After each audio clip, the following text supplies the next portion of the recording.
Hi, I wanted to make a quick tutorial on grid styling. So let's start off with the application which we created in our previous sessions. This is how the current what you call grid looks like when you create it. And what we're going to do is we're going to look at the new styling which has been added in Frontly and how we can use that and leverage that to make it look better. So let's go to the Frontly backend.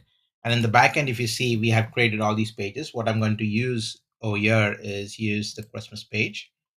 And if you scroll down to the left, you'll see all the styling related to the grid. Make sure you select the grid, and then you'll see the styling out here. Two modes which have been added is one is dynamic and one is static. Now, to simplify it, you can think of it as if you choose static, you are defining the width to be exact. So here the card width is 220 pixels. So it's going to be exactly 220 pixels. However, if you choose dynamic, it's going to try to match the 220 pixels, but based on the available space on your screen, it's going to expand a tad bit to kind of accommodate that.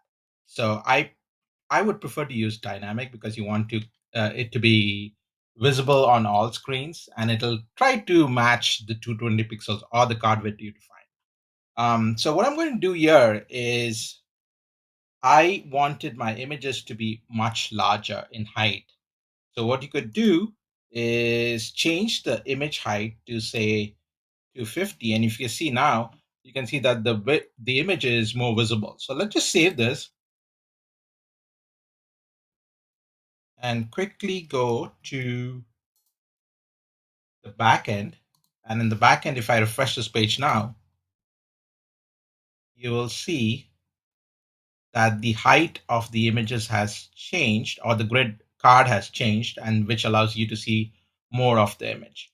Now, if you go back to the back end, and if you were to change the width, you will see that the height has kind of like reduced. So you have to automatically change the height too.